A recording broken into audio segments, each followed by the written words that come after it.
Tyler's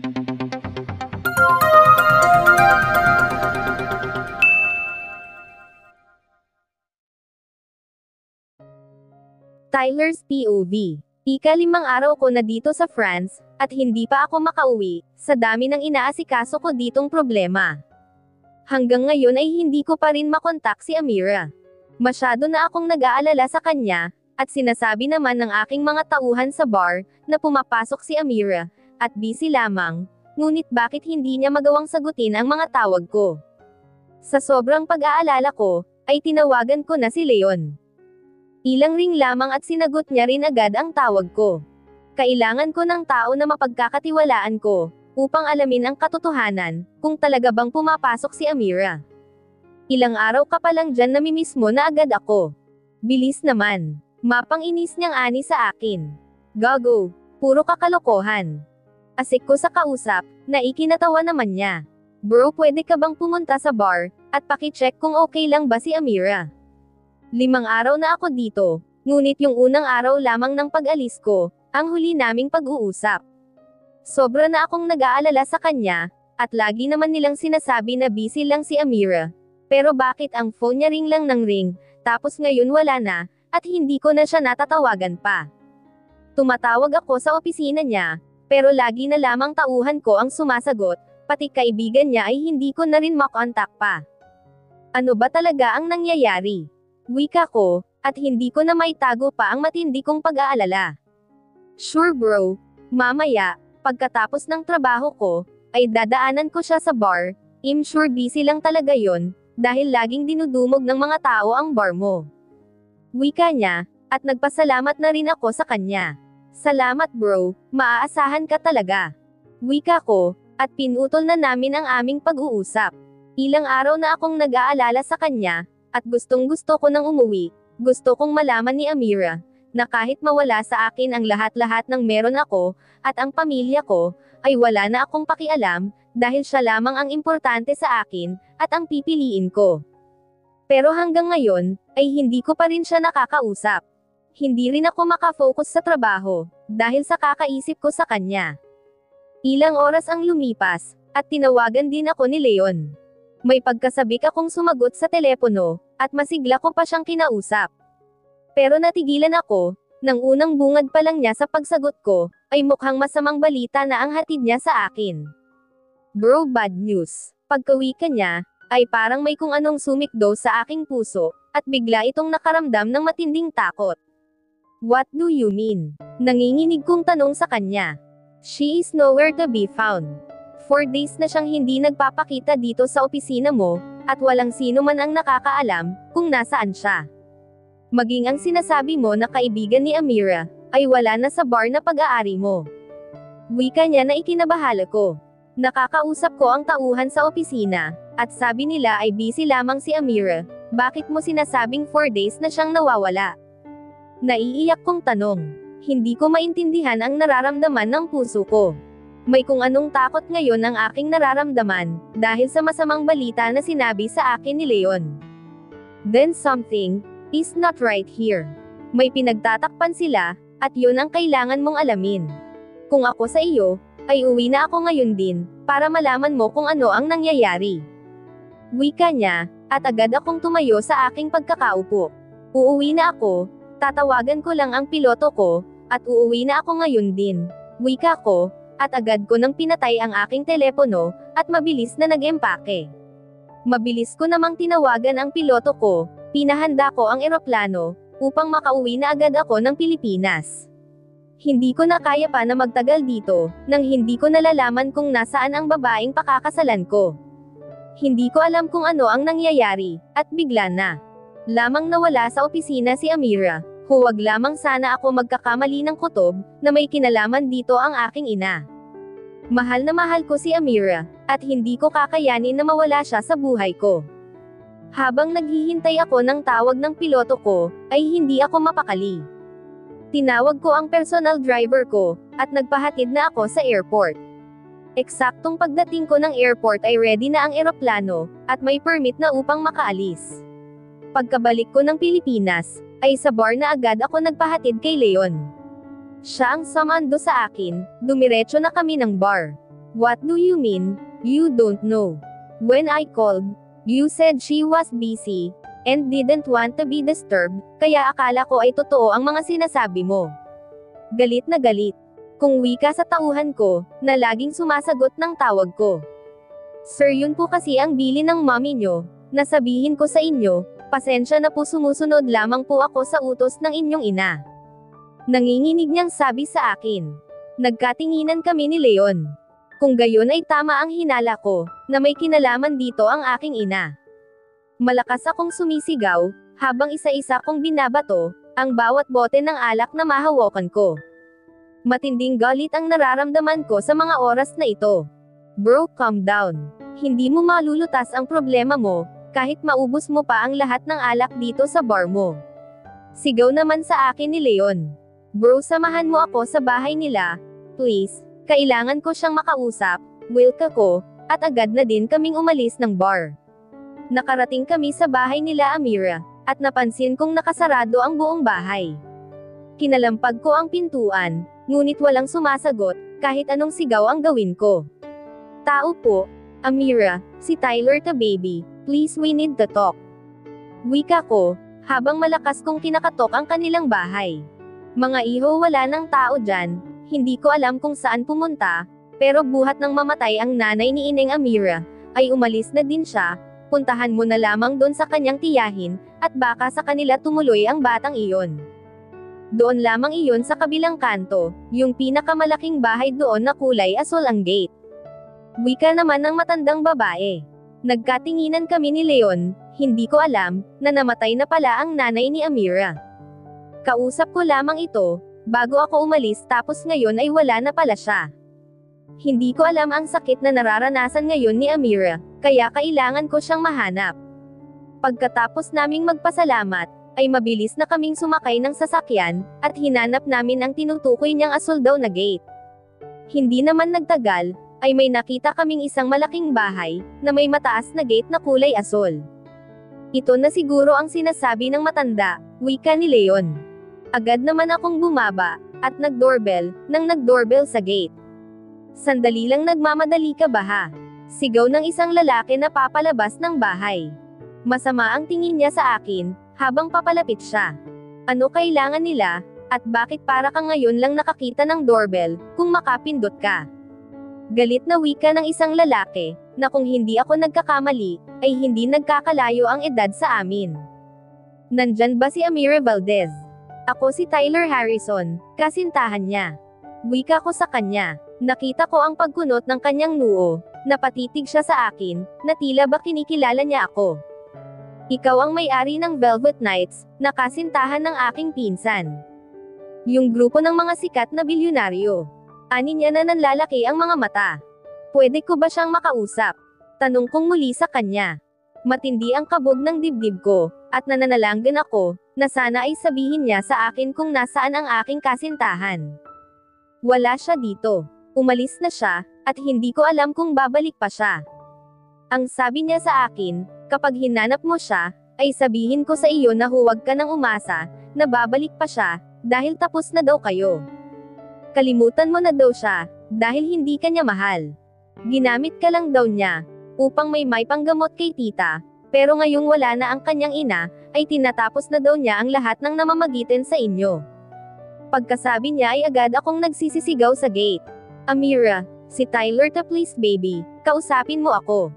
Hindi ako naniniwala sa sinasabi niya. Alam kong mahal mo ako, kaya nakikiusap ako sa iyo, labasin mo ako dito, at sabihin mo sa akin na nagsisinungaling lang siya sa akin. Mahal na mahal kita Amira. Please Amira, lumabas ka dyan. Malakas kong sigaw, habang kinakalampag ko ang gate. Gagaw ka ba? Sinabi ko na ngang wala siya dito, tapos sisigaw-sigaw ka pa dyan. Hindi mo ba naiintindihan ang mga sinabi ko sa iyo ha? Hindi ka niya totoong mahal. Kaya kalimutan mo na siya. Galit niyang ani habang magkasalubong ang mga kilay nito. Please ilabas mo si Amira, kailangan ko siyang makausap, kailangan niyang malaman, na mahal ko siya. Wika ko, habang lumuluhod na ako sa harapan ng gate. Mabilis naman akong itinayo ni Darren, humagulol ako, at pilit akong nakikiusap sa kanya, na ilabas niya ang babaeng mahal ko. Wala na siya, sumama na siya sa tunay niyang nobyo. Wika ng isang lalaki, na may pagkakahawig sa lalaking nakatayo sa harapan namin. Hindi ako naniniwala sa inyo. Niloloko niyo lang ako. Ilabas ninyo si Amira, kung ayaw ninyong magkagulo tayo. Dito, galit na galit kong sabi. Totoo ang sinasabi namin, umalis na si Amira, at hindi na siya babalik pa. Sumama na siya sa kasintahan niya, kaya wala na ang Amira na hinahanap mo. Pwede kang pumasok sa loob kung gusto mo, hindi ka namin pipigilan. Wala na talaga si Amira, at maging kami, ay pinutol na niya ang ugnayan sa amin. Ani ng isang lalaki, na mas matinong kausap kaysa sa nasa harapan ko. Napatingin ako kay Leon, hilom na ang aking mga mata sa luhang ayaw paampat, mula sa aking mga mata. Marami na ding tao ang nag-uusyoso sa paligid, pero hindi ko sila pinapansin. Bro, halika na, kausapin mo muna ang mommy mo, at baka may sinabi siyang hindi tama kay Amira, kaya umalis ang nobya mo. Ani ni Leon. Tumango ako sa kanya, at hinayaan ko siya na esakay niya ako sa sasakyan. Para akong nawalan ng lakas, para akong mamamatay sa isiping, sumama nga sa ibang lalaki ang babaeng pananggakwan ko ng kasal.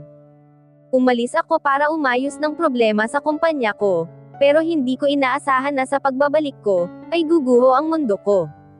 Napakasakit ng nangyayari sa akin ngayon, buong buhay ko trabaho, at sa mga kaibigan ko lang umiikot ang mundo ko, pero nabago ang lahat ng iyon, nang dumating sa buhay ko si Amira. Bakit ngayon ay sinasaktan niya ako ng ganito? Totoo ba na ginamit niya lamang ako, dahil sa pera? Totoo ba na ibinigay niya lang ang sarili niya sa akin, upang mapaniwala ako na mahal niya ako, pero ang totoo ay pera ko lang ang kailangan niya? Hindi ako naniniwala. Mahal ako ni Amira. Nararamdaman ko yon, sa bawat araw na magkasama kami. Mahal niya ako, at alam ko na kasinungalingan lamang ang lahat ng sinasabi sa akin ng kanyang mga pinsan. Bro, hindi ako naniniwala sa mga sinasabi nila. Hindi ko man ganoon kakilala ang iyong nobya, pero naniniwala ako, na tapat kayong nagmamahalan.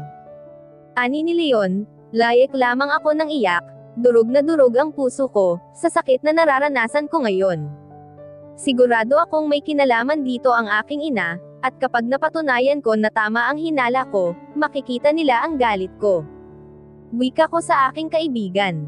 Hindi mawala sa isip ko si Amira. Ang saya-saya pa namin nang naghiwalay kami, dahil kinakailangan ko nang umalis. Bakit ngayon ay nagkakaganito kaming dalawa? Malapit na tayo sa inyo. Umayos ka bro, pakalmayan mo ang sarili mo, bago mo harapin ang iyong ina. Ani niya sa akin. Makalipas ang 2 taon. Tyler's POV. Mahigit 2 taon na ang nakararaan, nang iniwanan ako ni Amira, para sa isang lalaki na hindi ko kilala. Naging mahirap sa akin ang unang taon ng aking paglimat, pero dahil na rin sa tulong ng aking mga kaibigan, ay nagagawa ko namang makalimot kahit papaano. Pero hindi pa rin mawala sa isip ko ang sinabi sa akin ng aking ina, na nakita niyang may samandong lalaki kay Amira sa aking bar. At magkayakap pa sila. Hindi daw niya masabi sa akin ang totoo, habang nasa France ako noon, dahil ayaw daw niya akong masaktan. Hindi ko pa pinapakasalan si Pamela, pero hindi rin naman ako tumatanggi na. Sa ngayon ay hindi ko alam, kung dapat ko nga bang ituloy ang kasal, o magpakatandang binata na lamang ako. Kapatid lang naman talaga ang turing ko sa kanya. Muli kong nakita si Amira sa bar, na may kasamang lalaki. 2 linggo na ang nakakaraan. Nagulat ako, nang malaman ko na ang tunay daw niyang pangalan ay Vera Rojas. Kilala ang pamilyang Rojas, bilang isa sa magagaling na negosyante sa buong mundo, at katulad namin, ay multi-billionaire din ang mga ito.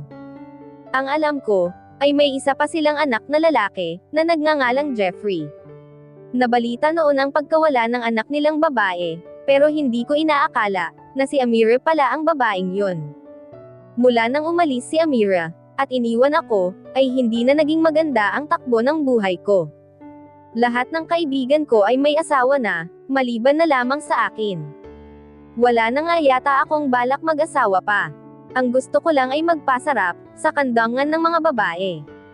Madalas akong kausapin ng mga kaibigan ko, dahil sa nga ginagawa ko, pero dahil sa galit ko kay Amira, ay napakalaki na ng ipinagbago ko. Lumabas ako ng aking opisina, hinanap ko ang aking sekretarya, at nang makita ko ito, ay tinawag ko agad siya.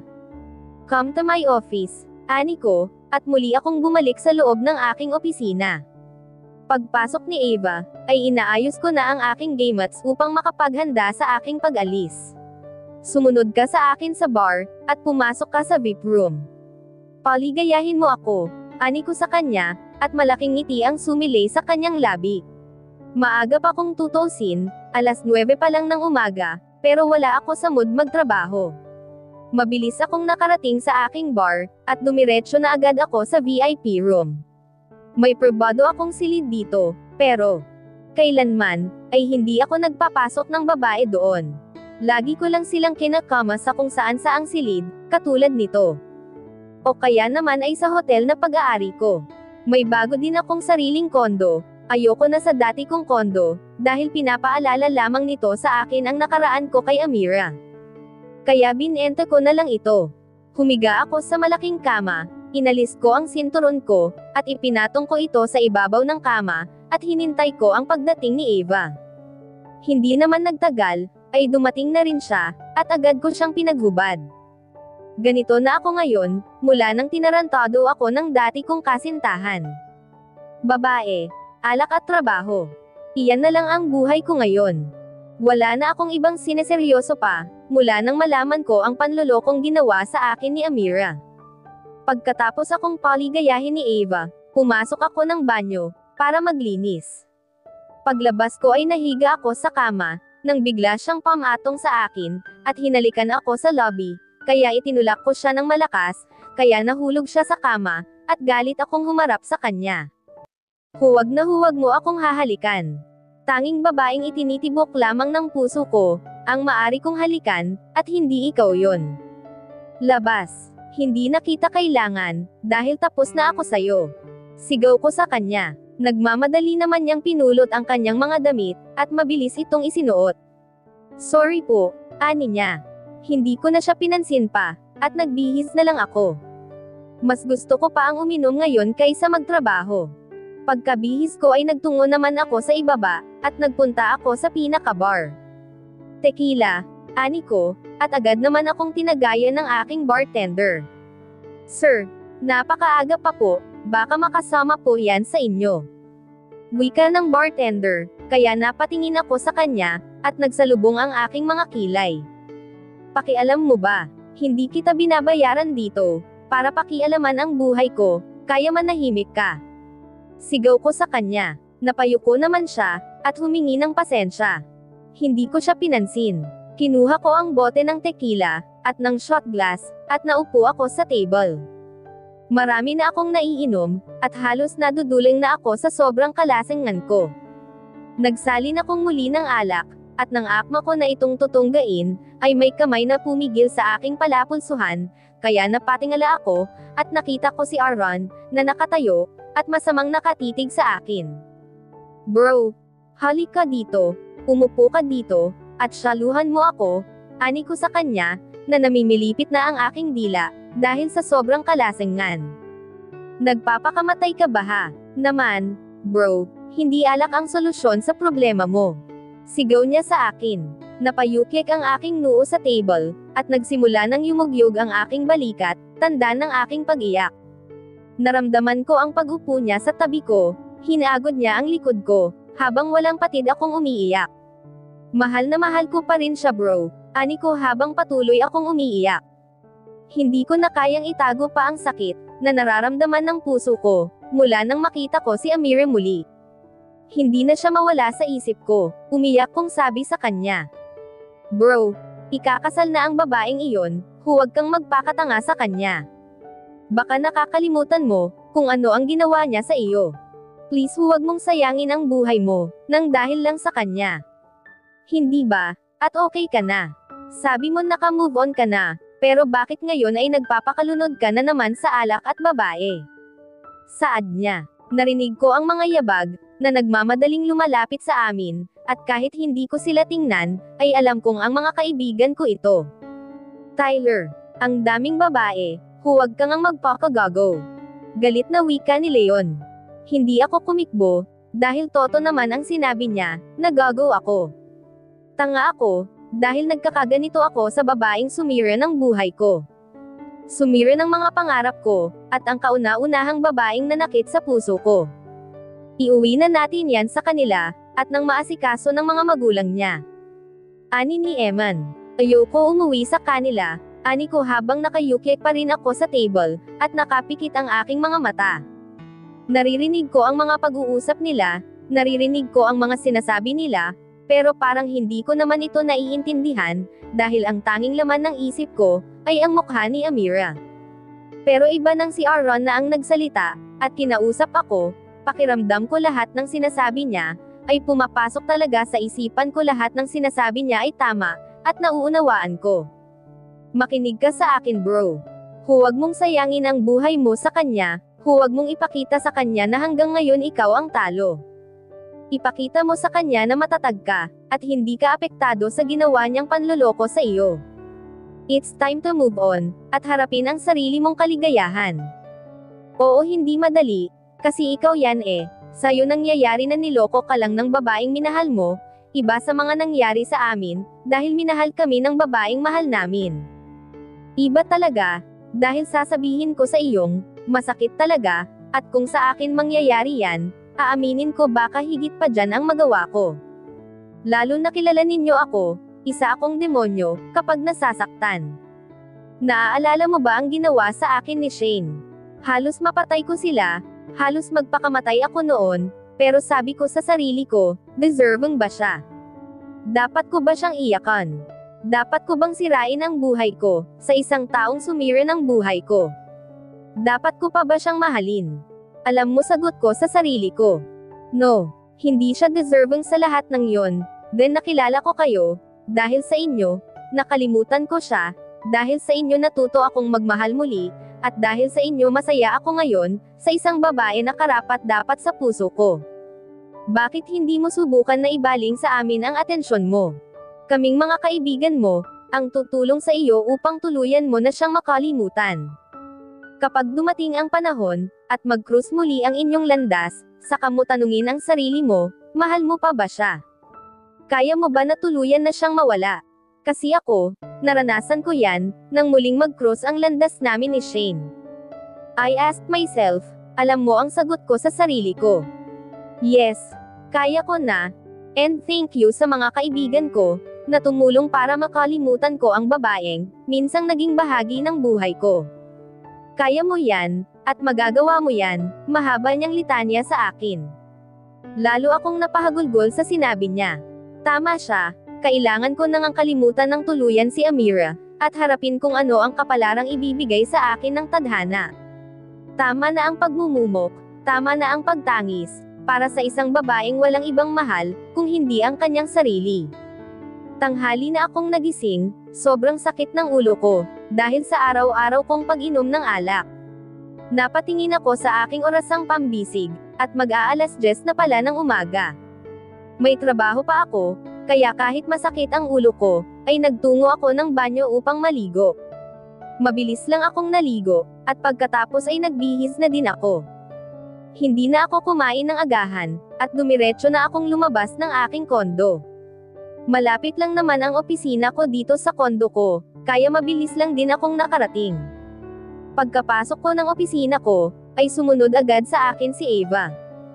Hindi ko siya pinansin, sa halip ay inutusan ko siyang gumawa ng kape.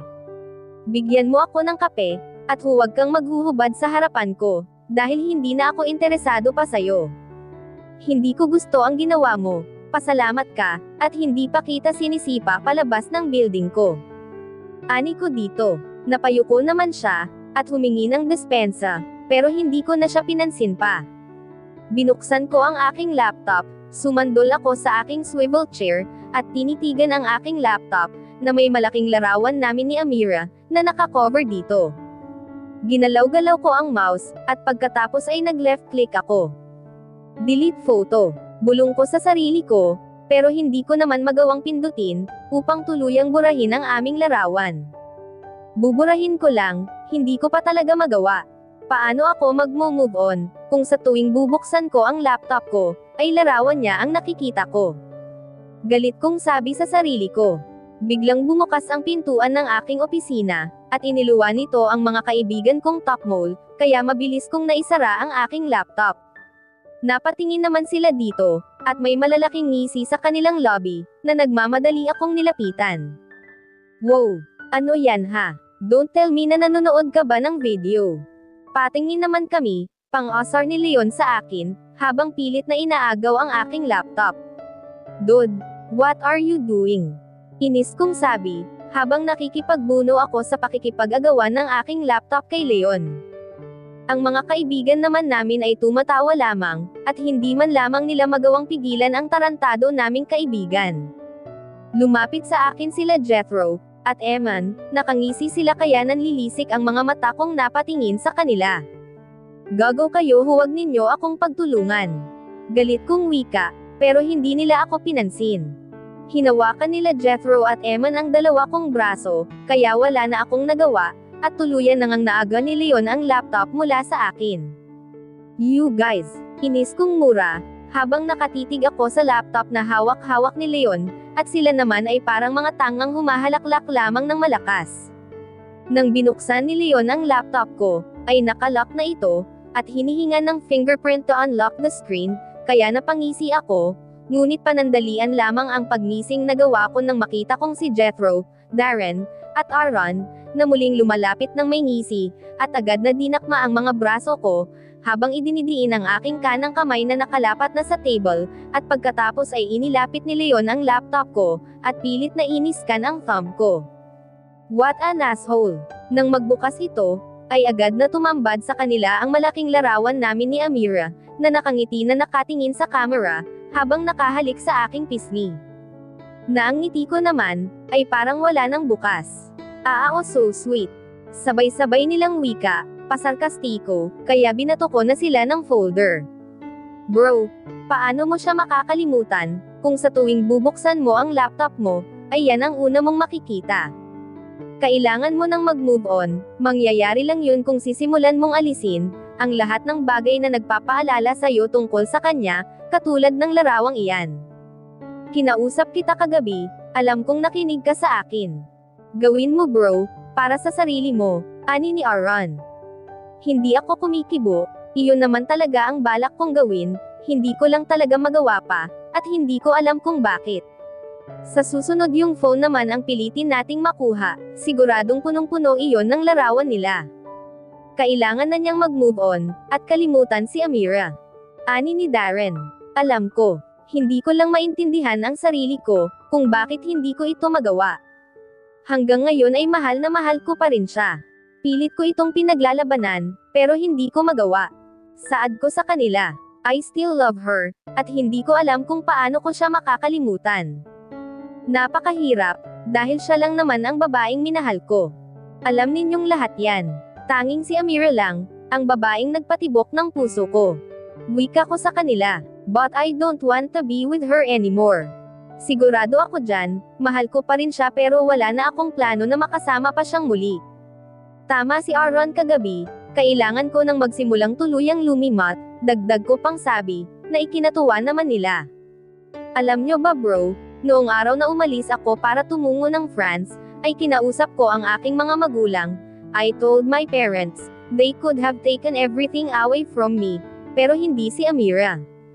I was willing to give up everything, I had just to be with her. My parents could have disowned me. What did I care? Having Amira in my life would have been enough for me, because Amira was my treasure. Without her, I was nothing but a loner, disabled, and useless person, but that woman cheated me, and now it's a different story. Despite my continued unconditional love for her, I no longer have a desire to be with her.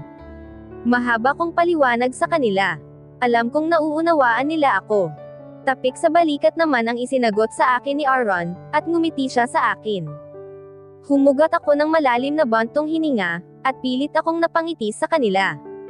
Paano kung nais kanyang balikan, ngayong nandirito na siya sa Pilipinas? Tanong ni Leon. What we had was just a past. Kung babalik siya, I don't care anymore. Hindi ko naman tinatanggi sa inyo, na hanggang ngayon ay mahal ko siya, hindi ba? Ngunit hindi dahilan yon, para magkabalikan kami. Niloko niya ako, sinaktan niya ako, at pinaniwala sa isang kasinungalingan. Wala nang dahilan pa para muli ko siyang balikan. Sa tingin ko ay tama nga si Aaron, sa tinuran niya sa akin kagabi. It's time na harapin ko naman ang sarili kong kaligayahan, at huwag kong hayaang mabuhay sa aking nakaraan.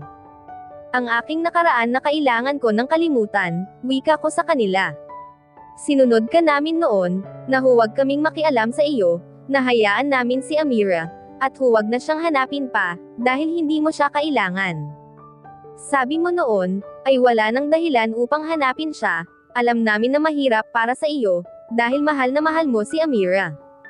Pero naniniwala kami na kakayanin mo yan, ani ni Leon, at ngumiti naman ako sa kanya. Totoo ang sinabi niya, nalaman ko na gusto nilang mag-imbestiga tungkol kay Amira, pero hinarang ko sila, nagalit ako sa kanila, dahil ayokong pakialaman nila ang problema ko. Nakiusap ako sa kanila na hayaan na lang si Amira, at kung saan siya masaya ay hinayaan ko siya, kahit sobrang sakit nito para sa akin. Mahal na mahal ko siya, at kung ang kahilingan niya ay hayaan ko siya, yun ang ibinigay ko sa kanya. Nauunawaan ko na kalagayan ko lamang ang inaalala nila. Nauunawaan ko na gusto nilang makitang masaya akong muli, at sa tingin ko nga ay kailangan ko ng move on, at isarado ang pahina ng kwento ng aming nakaraan, at huwag nang balik-balikan pa. Sumandol ako sa aking swivel chair, at nilero-laro ang pen ng aking mga daliri. Wala nang dahilan para magkabalikan pa kami. Nang araw na iniwan niya ako dahil sa ibang lalaki, ay yun din ang araw na tinapos na niya ang lahat sa amin. Napakalaki ng kasalanan ni Amira sa akin, ang laki ng pagkakamaling ginawa niya sa akin.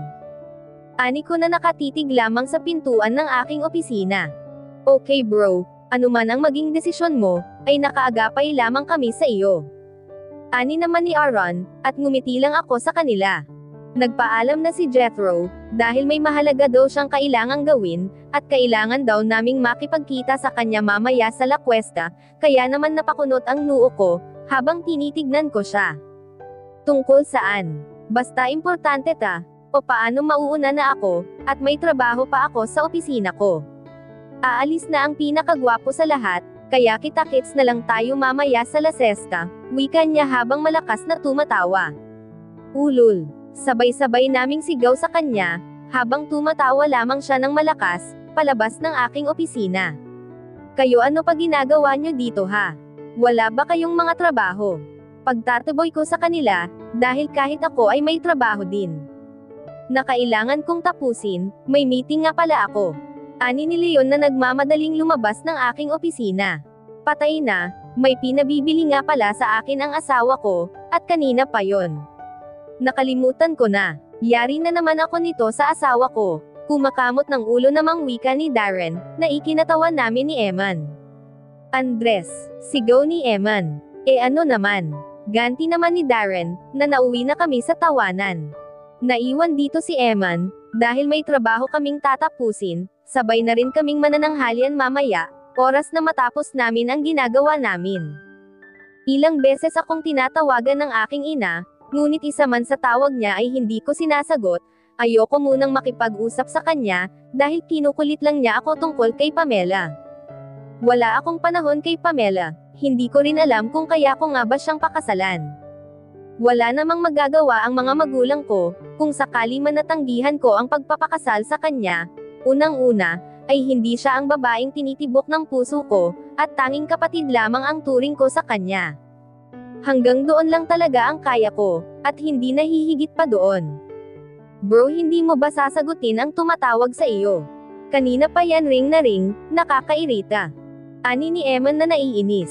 Napatingin lang ako sa kanya, at umiling ako kaya natawa siya ng mahina, at muli niyang hinarap ang kanyang laptop.